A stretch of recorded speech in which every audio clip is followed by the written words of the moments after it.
मैं डॉक्टर हरीशचंद्र, सहचारी हिंदी, राजकीय कन्या महाविद्यालय कोटपुतली, आपको बीए पार्ट 3 के आधुनिक काव्य के कुछ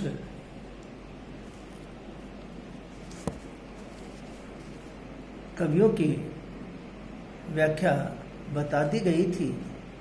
अब आपको इसमें अज्ञे जो है सच्चिदानंद हीरानंद वात्स्ययन अज्ञे की बावरा अहेरी की व्याख्या, कुछ पदों की व्याख्या आपको बताई जाएगी जिसमें अज्ञे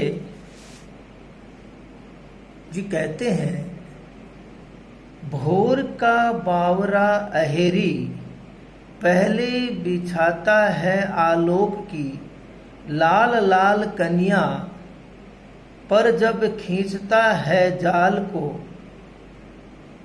बांध लेता है सभी को साथ, छोटी छोटी चिड़िया मझोले परेवे बड़े बड़े पंखी, डैनों वाले डील वाले डोल के बडोल, उड़ते जहाज कलश त्रिशूल वाले मंदिर शिखर से ले। ये पद्य जो है अज्ञे के बावरा अहेरी से लिया गया है। इसमें सूर्य को बावला शिकारी या व्याध बताया गया है और इसमें रूपक के माध्यम से सूर्य रूपी अहेरी अपने किरण रूपी जाल में रात्रि का अंधकार को क्या कर लेता है, समेट लेता है। उस समेटने के कारण फिर क्या है, चारों ओर जो कालिमा है, जो कालिमा फैली हुई है, उसको क्या कर लेता है, हरण कर लेता है। क्यों कि सूर्य की जब किरण उगती है तो चारों ओर क्या है, जो अंधकार है, रात्रि का जो जाल है, अंधकार है, वो धीरे धीरे क्या हो जाता है, मिट जाता है, खत्म हो जाता है। कवि कहता है, भोर का बावरा हैरी, और प्रातः काल के समय उदित होने वाला सूर्य रूपी शिकारी सबसे पहले अपने क्या करता है, उषाकालीन प्रातः काल लाल लाल जो किरणें हैं, क्योंकि जब सूर्य जब उगता है तो चारों ओर क्या होती है, लाल जो किरणें हैं वो क्या होती है, फैलती है। किरणों की जाल को चारों ओर क्या कर देती है, फैलाती है। क्योंकि जब सूर्य उगता है तो उसकी जो लाल जो किरणें हैं वो क्या होती है, जाल की तरह चारों ओर क्या हो जाती है, फैल जाती है। तो कभी देखिए उसका प्रातःकालीन सूर्य का प्रातःकाल उगना और चारों ओर उसका क्या है, जाल की तरह चारों ओर फैलना कहता है। और उस जाल को समेटते हुए, अर्थात अपनी लाल जो किरणें हैं को समेटते हुए प्रखर शुभ्र किरणों को क्या करता है, चारों ओर फैलाता है। फैलाने से उस समय वह अपने जाल में आकाश में तारे रूपी छोटी छोटी चिड़ियों को पास कर अपनी ओर क्या कर लेता है, खींच लेता है, आकर्षित कर लेता है। क्योंकि आप देखते होंगे कि जब सूर्य उगता है तो संपूर्ण जो पक्षी है वो क्या करते हैं, उस सूर्य की ओर क्या करते हैं, जाते हैं। तो क्या कहता है, उसके कारण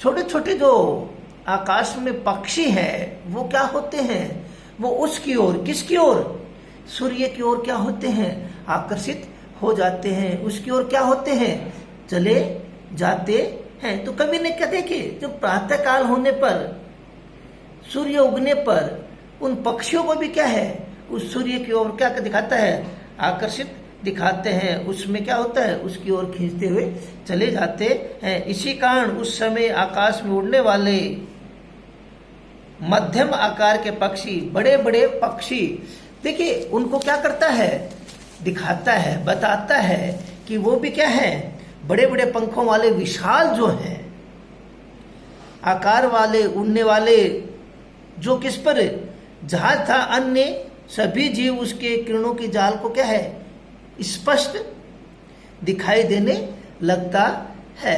वो उसके कारण क्या है, वो एकदम क्या होता है कि स्पष्ट दिखाई देने लग जाते हैं। और साथ में कलश त्रिशूल वाले बड़े बड़े मंदिर, जो मंदिरों पर क्या है, कवि कहता है कि मंदिरों पर क्या है, बड़े बड़े कलश लगे हुए हैं, और कलश के ऊपर क्या लगे हुए हैं, त्रिशूल लगे हुए हैं।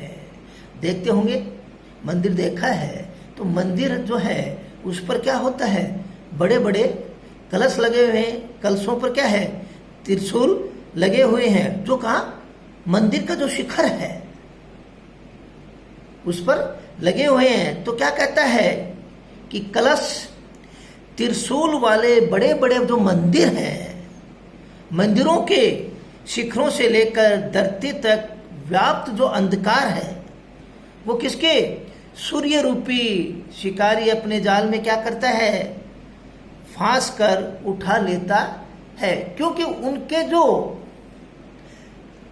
उगने से वो भी क्या होते हैं, दिखाई देते हैं, और ऐसे लगते हैं कि जैसे क्या है कि संपूर्ण जो चीज है वो क्या करती है, सूर्य की ओर क्या होती है, आकर्षित होती है।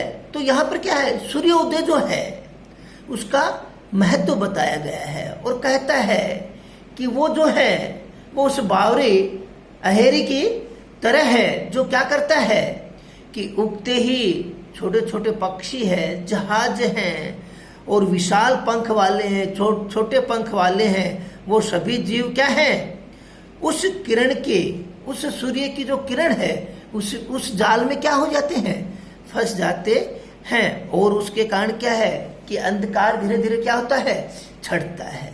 अंधकार छटने से क्या है, उसका जो आकर्षण है उसकी ओर सब क्या होते हैं, प्रभावित हो जाते हैं, उसकी ओर क्या हो जाते हैं, आकर्षित हो जाते हैं। तो देखिए कवि उसी सूर्य का प्रातः काल होने की जो किरण है उसको क्या है, महत्वपूर्ण बताया गया है। सूर्योदय की प्राकृतिक दृश्य जो है उसका क्या क्या है, नवीन चिंतन के साथ चित्रण किया गया है। क्यों कि सूर्योदय के कारण प्रकृति का जो दृश्य है वो क्या होता है, नवीन होता है, वो चिंतन लायक होता है, व्यक्ति उसके लिए सोचता है, ध्यान करता है।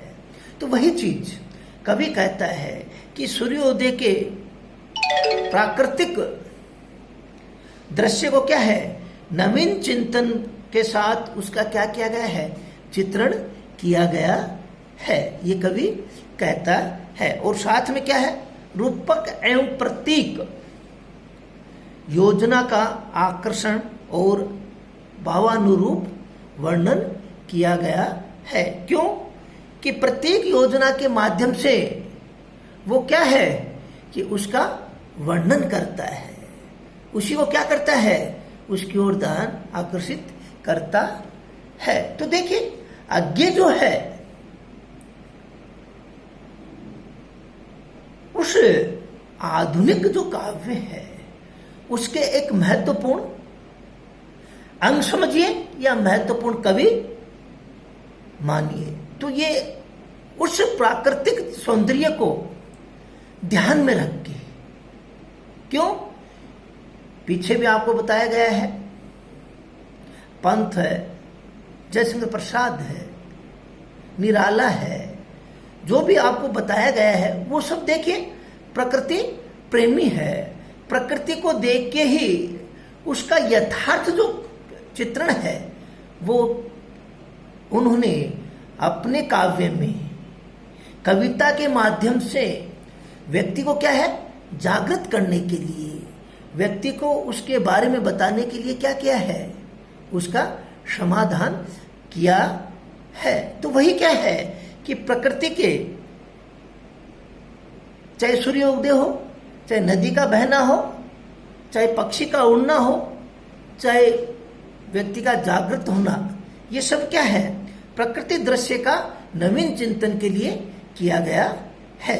ये बहुत महत्वपूर्ण कविता है, बहुत महत्वपूर्ण व्याख्या है। आपको याद करिए, ध्यान से देखिए, समझ में नहीं आता हो तो पूछ सकते हैं, समझ में आता हो तो और अच्छी तरह याद कर लीजिए। जय हिंद, जय भारत।